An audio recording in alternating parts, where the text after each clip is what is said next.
Assalamualaikum warahmatullahi wabarakatuh. Kembali lagi di channel Kisah Warganet. Cerita kali ini masih kelanjutan dari cerita Terekan Gedung Janin. Tak usah lama-lama, kita ke ceritanya. Ada apa nak Rahmat? Sepertinya kamu ketakutan, ucap Pak Kasti melihat Rahmat yang baru tiba di puskesmas dengan wajah pucat, menyiratkan satu ketakutan. Nggak apa-apa Pak, saya baik-baik saja, jawab Rahmat berusaha menutupi. Tidak nak, Bapak tahu betul dengan kamu. Jadi Bapak yakin pasti ada sesuatu yang kamu sembunyikan. Apakah soal Warni yang divonis tak bisa lagi mempunyai anak? Tanya Pak Kasti, mengejar sikap Rahmat yang dirasa tak seperti biasa.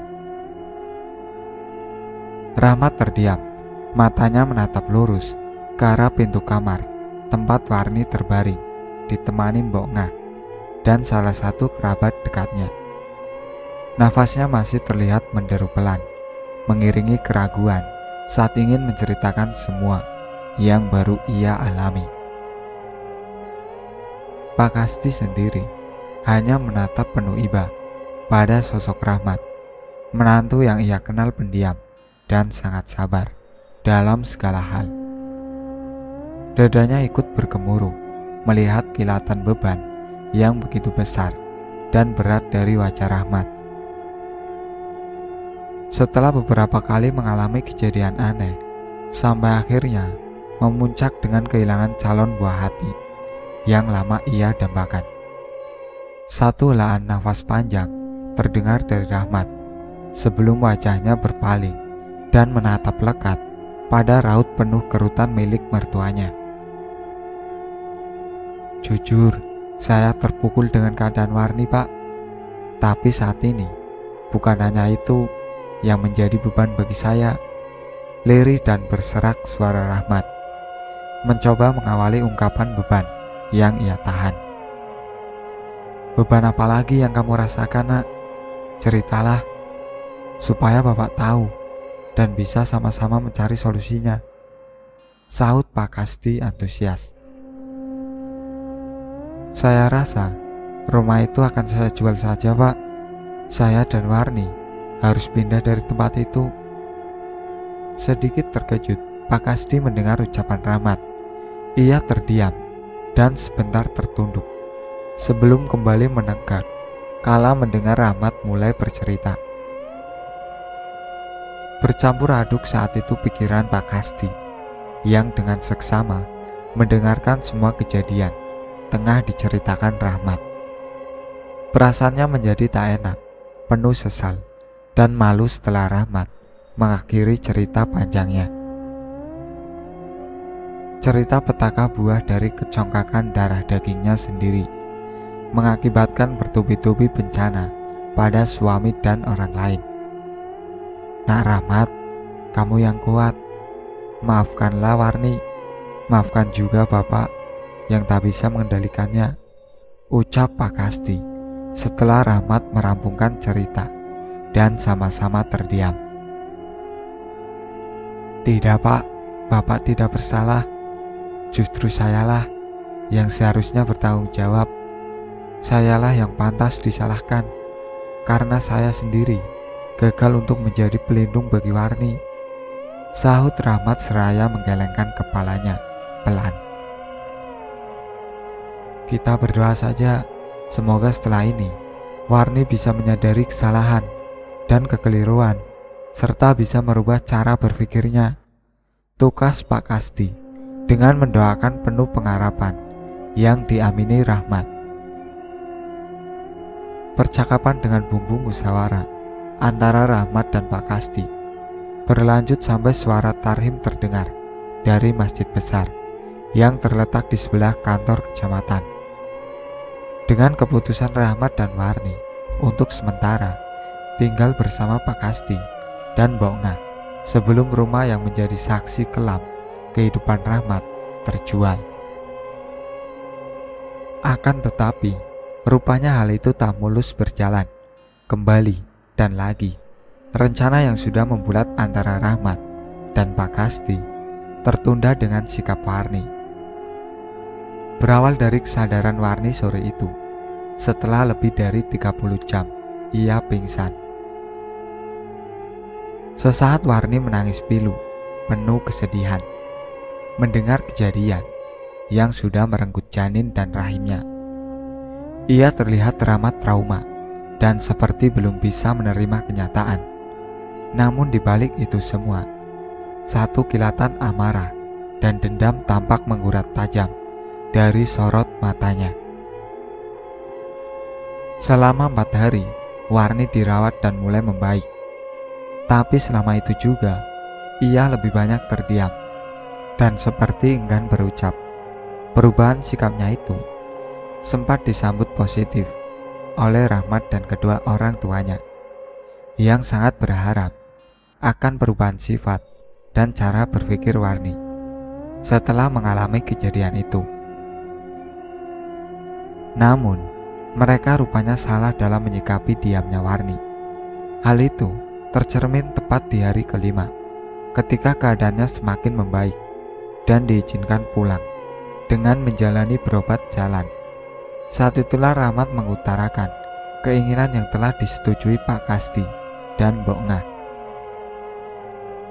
Bahkan akan sementara pindah ke rumah orang tua Warni dan berniat menjual rumah mereka sendiri yang telah menorehkan luka dan malapetaka. Namun, seperti sebelumnya, sikap kekeh batunya kembali menolak untuk tinggal bersama dengan orang tuanya meski hanya sementara. Mas, itu adalah rumah hasil jeripayah kita. Itu impian kita selama ini. Aku tetap tak setuju jika rumah itu dijual, bantah Warni dengan memalingkan raut wajahnya ke arah jendela kamar puskesmas, tepatnya dirawat. Dik, aku tak mau lagi berdebat denganmu. Sudah cukup keras prinsipmu, telah menghancurkan impian kita. Aku tak mau lagi hidup dalam bayang-bayang ketakutan setiap hari di rumah itu. Tegas kali ini ucapan Rahmat. Tapi itu belum cukup untuk menggoyangkan pancang prinsip Warni yang masih menancap kuat. Mas, ketakutan yang Mas Rahmat rasakan itu terlalu berlebihan. Aku tahu dan percaya ini ulah Mbah Sulak. Aku percaya kalau dia wanita iblis. Tapi apa hanya karena dia kita harus keluar dari rumah itu? Sahut Warni masih dengan teguh membela keyakinannya. Apa masih belum cukup semua yang kita alami? Apa harus menunggu saya atau kamu menjadi korban selanjutnya setelah calon anak kita yang mereka ambil? Kalau itu maumu, silahkan. Kalau itu yang kamu kehendaki, aku tak bisa lagi memaksamu. Tapi aku juga tak bisa menemanimu jika tetap di rumah itu. Pelan dan parau suara Rahmat. Wajahnya menunduk, seakan pasrah akan keputusan yang diambil istrinya. Mas, kamu. Sedikit menjerit kali ini Warni, mengetahui maksud dari ucapan Rahmat yang seolah memberi satu pilihan dengan tegas. Aku sudah capek, Dek, dengan semua ini. Aku ingin hidup tenang, tanpa bersentuhan dengan hal-hal yang tak terlihat namun membahayakan. Ingat, bukan hanya kali ini kamu, aku mengalami hal buruk selama tinggal di rumah itu. Dan itu semua atas ulahmu yang tak mau percaya dengan larangan, pantangan apapun. Sekarang lihatlah, bukan hatimu, lihat kenyataan sekarang. Panjang dan lagi tegas ucapan Rahmat membuat Warni sedikit diam tertunduk. Sejenak suasana sunyi dan hening ketika Rahmat dan juga Warni seperti terhanyut dalam pikiran masing-masing. Sampai beberapa saat kemudian, derap langkah kaki membuat keduanya tersadar dari lamunan. Sudah siap kamu, Nduk? Sahut suara dari Mbok Ngah yang baru masuk, sedikit mencairkan suasana kaku antara Rahmat dan Warni. "Sebentar lagi, Bu." Dengan tersenyum, Rahmat menyahut, mencoba menutupi perdebatan dengan Warni. "Baiklah Mas, saya akan ikut tinggal sementara bersama di rumah Ibu. Tapi aku mohon, jangan buru-buru menjual rumah itu," ucap Warni dengan terpaksa menyerah. Anggukan pelan dan senyum tipis menghias diri bibir Rahmat serta Mbok Ngah mendengar ucapan Warni yang kali ini mau menuruti kemauan Rahmat khususnya. Namun kejanggalan kembali Rahmat rasakan dari sikap Warni. Saat baru 1 malam mereka menginap di rumah orang tua Warni sendiri. Mulai dari sikapnya yang semakin temperamen, marah tak jelas, hingga sering keluar sendiri di tengah malam hanya sekedar melamun. Sikap tak jelas Warni akhirnya memuncak. Tepat di hari ketiga, sewaktu tinggal bersama orang tuanya, di mana sore itu saat Rahmat baru saja pulang dari bekerja, ia memaksa sang suami untuk mengantarkannya ke rumah mereka yang telah 3 hari ditinggalkan. Permintaan itu sempat mendapat penolakan tegas dari Rahmat. Ia yang sudah begitu membulat untuk menjual dan tak ingin lagi mengusik apapun, khususnya sang penunggu lain di rumah itu. Terpaksa menuruti kemauan Warni yang merengek dan membumbui dengan berbagai macam alasan. Setelah berpamitan dengan Mbok Ngah, Rahmat yang masih terlihat lelah akhirnya mengantar Warni ke rumah yang telah membuatnya merasakan kengerian.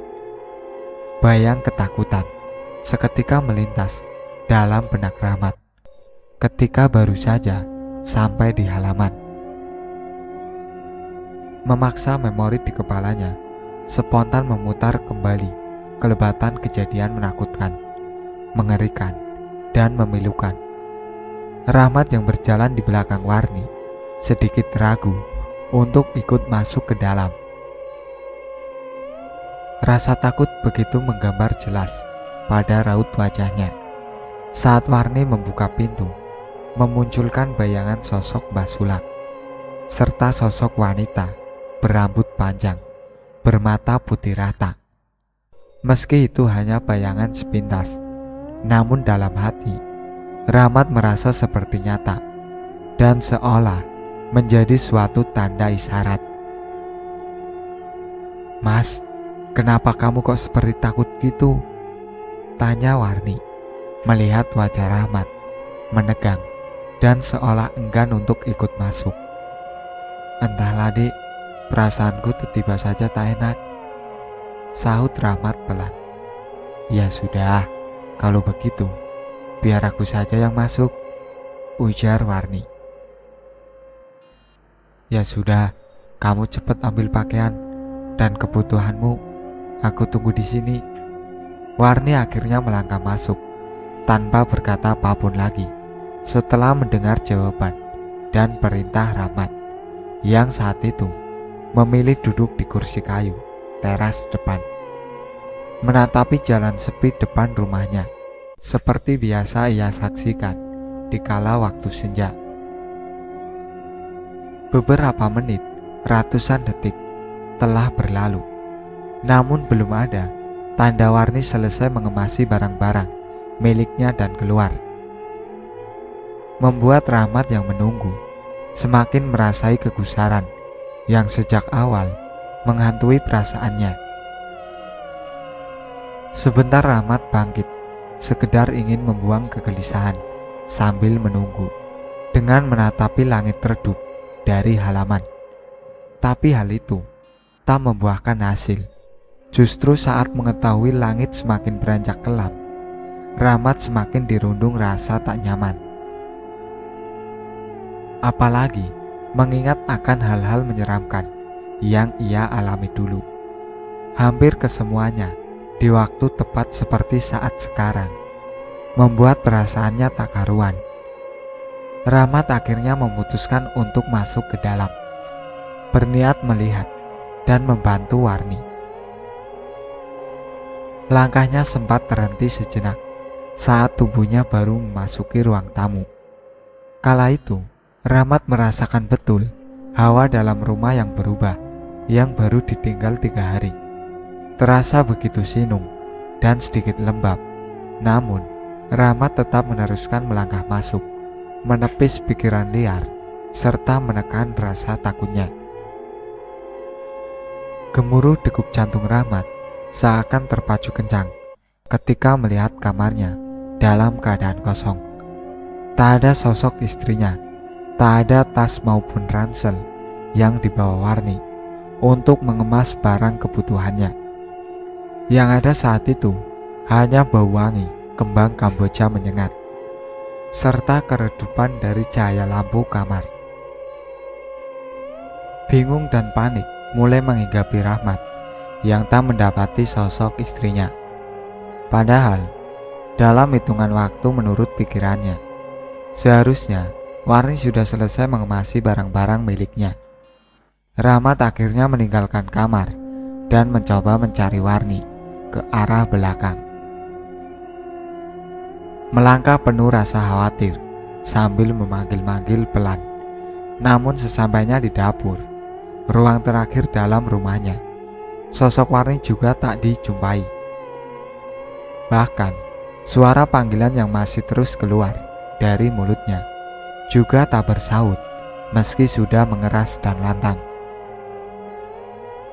Kekhawatiran serta kecemasan Rahmat semakin mencuat, manakala sampai hari mulai gelap, namun belum juga menemukan sosok istrinya. Lama Rahmat mencari dan memeriksa di dalam rumah, memeriksa tiap-tiap ruang yang ada, sambil terus memanggil, tapi tetap saja nihil. Hingga akhirnya satu bisikan kuat mendorong dirinya untuk mencari di belakang rumah. Rasa takut yang menyelimuti jiwanya sebentar ia abaikan demi mencari keberadaan Warni. Setapak demi setapak kaki Rahmat menyusur pekarangan belakang rumahnya. Cahaya membulat dari pancaran senter di tangan kanannya, sedikit membantu penglihatannya dari suasana gelap waktu malam yang baru menyapa alam. Kelegaan sekilas menyirat di wajah Rahmat kala cahaya senternya menangkap punggung satu sosok yang berdiri membelakangi. Sosok dengan juntaian rambut serta pakaian sama persis dengan milik Warni, membuatnya mempercepat langkahnya. "Dek, kenapa kamu malah di sini? Ayo kita pulang," ucap Rahmat setelah dirinya tinggal 2 meteran dari sosok yang ia yakini sebagai sosok istrinya. Tapi, sampai beberapa saat menunggu, Rahmat tak mendengar sautan. Bahkan sosok berpakaian sama persis istrinya, bagaikan patung, diam tak bergerak sama sekali. "Dek, kamu kenapa?" Lagi, Rahmat mencoba menyapa, diulang-ulang. Namun hal yang sama yang dilakukan sosok di depannya. Firasat tak enak seketika menyeruak dalam batin Rahmat. Keyakinannya akan sosok di depannya adalah Warni sedikit demi sedikit luntur, mendapati gelagat aneh dari sosok itu. Apalagi, tak berselang lama, bau wangi Kamboja tiba-tiba saja hadir menyusup di hidungnya saat rasa heran masih mendera. Rahmat akhirnya nekat melangkah ke samping demi memastikan sosok itu. Tangannya dengan spontan mengarahkan cahaya senter ke arah wajah saat dirinya tepat berada di samping kanan sosok wanita itu. Dan betapa terkejutnya Rahmat kala matanya dengan jelas melihat raut muka putih pasi berhias 2 cairan merah mengalir dari 2 bola matanya. Tidak, Kamu bukan Warni, ucap Rahmat bergetar setelah tersurut mundur 2 langkah. Selintas sosok sama persis Warni tertunduk, sebelum kemudian kembali mengadah dan perlahan berpaling ke arah Rahmat dengan tatapan mata sayu memelas, seolah penuh penyesalan, hingga menggulirkan 2 lelehan darah dari 2 lubang matanya. Kamu bukan istriku, kamu bukan Warni, seru Rahmat di sela-sela tekanan rasa takutnya. Lutut dan tubuhnya semakin terasa lemah tak bertulang, kala sosok persis istrinya memalingkan wajah, menjulurkan tangan serta jari telunjuk saat mengarah ke tempat rerumpunan bambu. Rahmat yang masih memiliki kesadaran seolah tertuntun untuk mengikuti arah jari telunjuk sosok itu. Matanya perlahan menatap rerimbunan yang bergerumbul gelap. Tak ada apapun yang tertangkap bola mata Rahmat saat itu. Namun seketika, senter di tangan kanannya tergerak mengarahkan cahayanya tepat di tengah rumpunan bambu. Seketika itu juga, tubuh Rahmat goyah, tersurut 1 langkah dan jatuh terduduk. Warni, apa yang kamu lakukan? Liris suara Rahmat, tertekan rasa takut dan ngeri melihat sosok asli istrinya tengah tersimpung memangku seonggok gumpalan lunak berwarna hitam kemerah-merahan yang berdenyut seolah bernyawa.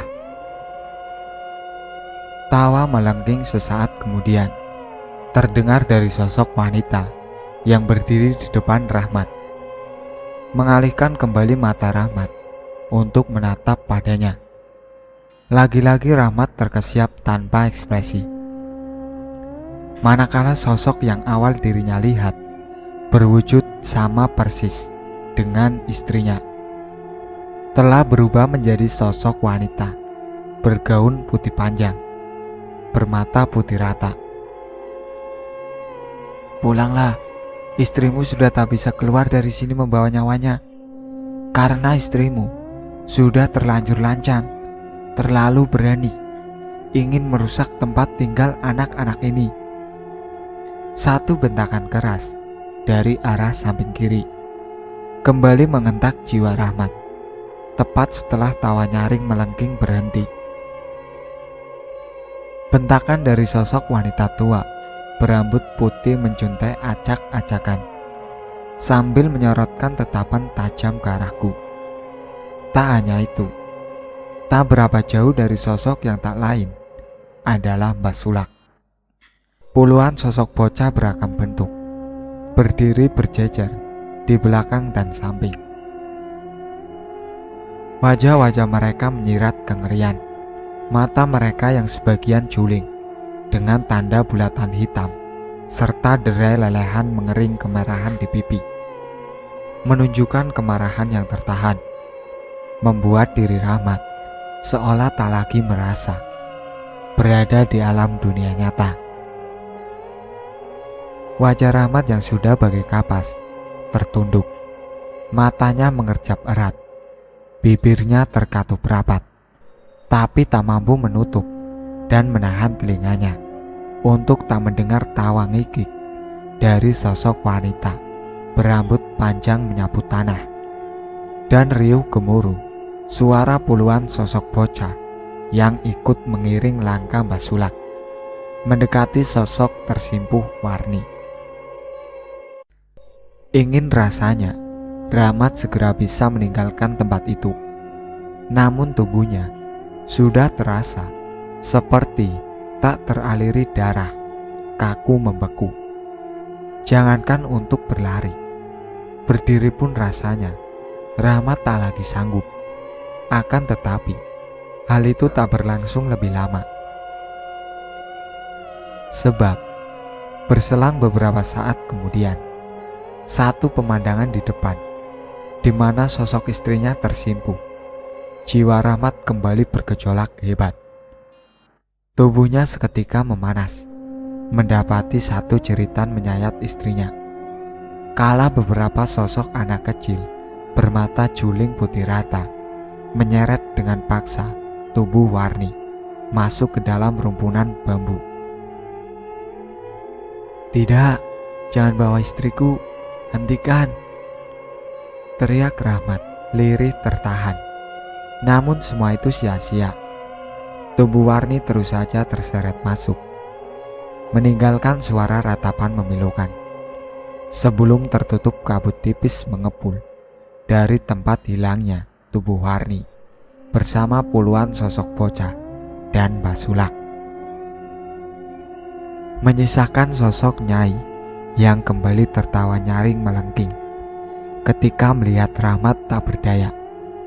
Satu senyum sinis dan tatapan menyengit di sela tawa yang mereda sempat Rahmat lihat dari sosok Nyai, dan menjadi akhir penglihatannya saat sosok Nyai menyusul masuk ke dalam rumpunan bambu, meninggalkan suara gemersak dari rambut panjangnya yang bersentuhan dengan guguran dedaunan bambu kering. Harum wangi Kamboja yang awal menyapu wajah dan menyesak di rongga hidung Rahmat sebentar ikut menghilang, membuat Rahmat tak berselang lama memaksa tubuh lemahnya bangkit. Cepat dan beriring kepanikan saat kaki Rahmat yang masih terlihat goyah mengayun meninggalkan tempat itu. Tak terpikir lagi kotor di tubuh dan pakaiannya yang tertempel debu tanah serta lembaran daun-daun kering bercampur keringat. Tak dihiraukannya lagi, air mata meleleh deras membasahi pipi. Tak dirasakan lagi degup jantung ketakutan dan desiran darah mengalir yang ia ingin, yang ia kejar saat itu, bisa segera pergi mencari pertolongan untuk menyelamatkan istrinya. Kencang kaki Rahmat mengayun setelah sampai di halaman. Ia terus dan terus berlari seraya berteriak meminta tolong, mengundang kekagetan dan panik bercampur heran dari beberapa orang laki-laki pernah menjadi tetangganya yang sedang berkumpul di sebuah pos ronda. Tak lama kerumunan puluhan lelaki dan beberapa perempuan tampak mengerubung mengelilingi tubuh Rahmat yang kembali tersungkur kelelahan. Wajah pucatnya sebentar mengintari raut di sekelilingnya, menatapinya satu persatu sebelum suara terbata dari tenggorokan sedikit menjawab rasa penasaran orang-orang di sekitarnya. Deru nafas Rahmat sedikit melonggar setelah satu gelas air putih yang disodorkan salah seorang.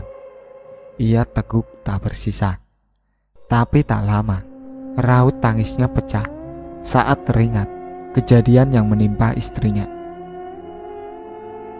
Suara memohon memelas dari bibir Rahmat segera ditanggapi beberapa orang yang telah mengerti dari cerita singkat Rahmat, dengan segera berlalu mencari Mbah Sarji dan Ustadz Lukman.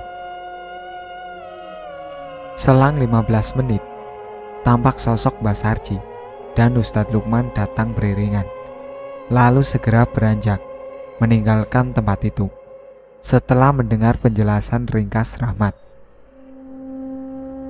Ketegangan terlihat memenuhi wajah-wajah mereka yang mengikuti langkah Mbah Sarji dan Ustadz Lukman saat baru memasuki tanah kosong pekarangan yang membenteng lumayan luas dari bangunan rumah Rahmat ke belakang. Sejenak Mbah Sarji yang berjalan paling depan menghentikan langkahnya saat akan melewati parkir kecil berjembatan papan. Urat leher dan wajahnya terlihat tertarik mengencang kala dua bola matanya melihat ke arah rumpunan bambu yang terlihat terang, terbantu dari paparan cahaya beberapa senter. Suasana seketika hening. Mereka yang mengikuti seolah ikut terpaku oleh sikap Mbah Sarji. Meski tak melihat apapun, atau mengerti dengan apa yang tengah dirasa oleh Mbah Sarji. Tapi dari gelagatnya, mereka yakin bila ada sesuatu dalam pandangan mata lelaki tua, sesepuh mereka. "Ada apa, Mbah?" tanya Lukman lirih yang berada di samping kanan Mbah Sarji. "Berat, saya rasa istri Mas Rahmat tak lagi tertolong," jawab Mbah Sarji tak kalah lirih, seperti tak ingin terdengar oleh Rahmat yang berdiri di sisi kiri dengan diapit dua lelaki tetangganya. Lukman yang mendengar ucapan Mbah Sarji sejenak terkesiap. Matanya segera beralih, ikut menatapi rumpunan bambu, sebelum akhirnya tertunduk dan menggeleng pelan. "Untuk urusan ini, saya serahkan pada jenengan, Mbah," ucap Lukman masih pelan dan lirih. Tanpa menjawab lagi, Mbah Sarji akhirnya maju, mendekat ke arah rumpunan bambu. Lalu tak lama, beberapa lelaki yang ditunjuk Mbah Sarji ikut menyusul, termasuk Lukman. "Tolong ambilkan bunga 3 warna dan 7 biji dupa Gunung Kawi di rumahku," perintah Mbah Sarji pada salah seorang lelaki setengah baya yang berada paling dekat darinya. "Baik, Mbah," jawab sang lelaki sebelum berlalu. "Apa masih bisa diambil jasad itu, Mbah?" tanya Lukman berbisik, seperti telah mengetahui dengan keadaan di tempat itu. "Saya akan usahakan." "Tolong nanti Mas Lukman bantu doa supaya bisa menurunkan dan mengembalikan jasad itu," jawab Mbah Sarji sembari menunjuk muka ke satu arah, yang kemudian disambut anggukan kepala Lukman. Beberapa puluh menit suasana hening, penuh ketegangan berlangsung. Sedikit berubah kala lelaki yang mendapat perintah Mbah Sarji tiba dengan menenteng sebuah bungkusan. Telah lama Mbah Sarji duduk bersila setelah menaburkan bunga di rumpunan bambu serta membakar 7 biji dupa yang dibawa lelaki dari rumahnya. Lukman yang mendapati syarat Mbah Sarji segera ikut bersila di belakang, lalu disusul 4 lelaki sekaligus yang juga atas perintah Mbah Sarji.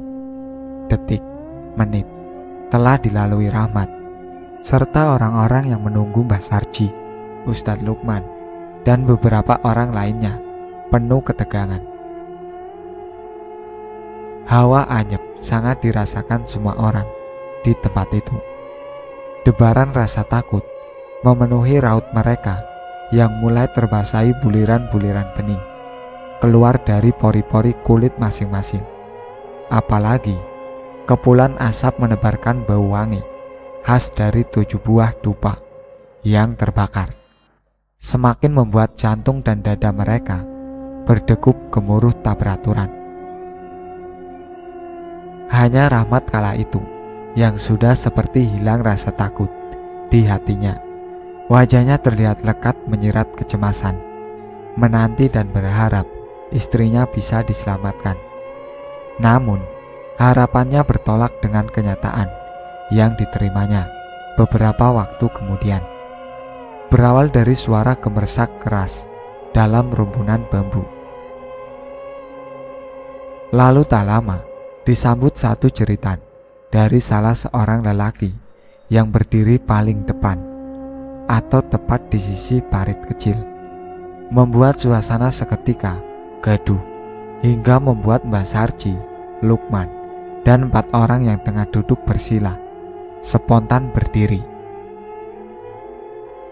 Kegaduhan semakin ramai riuh oleh ucapan istighfar yang lantang bersautan dari bibir orang-orang yang mendekat dan ikut melihat ke arah parit setelah ditunjukkan oleh lelaki pertama berteriak, "Astagfirullah, astagfirullah," ucap Lukman bersautan dengan yang lain saat ikut melihat ke dalam parit tak seberapa dalam, di mana dia, Mbak Sarji, dan semua yang ada di tempat itu, dengan bantuan seluruh cahaya senter, begitu jelas, bahkan sangat jelas, melihat satu sosok tubuh terlentang, berlumuran lumpur. Sesosok tubuh yang tak lain adalah milik Warni, langsung membuat tubuh Rahmat sebentar meronta, sebelum akhirnya roboh dalam papahan 2 orang. Ia tak kuat, tak mampu melihat kenyataan istrinya terkapar tanpa nyawa dan dalam keadaan mengenaskan. Matanya membeliak, melotot ke atas. Mulutnya ternganga lebar hingga terangkat sedikit rahangnya, seperti merasakan ketakutan dan sakit teramat sangat sebelum ajal datang menghampirinya. Malam itu juga, suasana kampung geger dengan berita kematian Warni di tempat yang oleh mereka, warga kampung sekitar, disebut Kedung Terekan,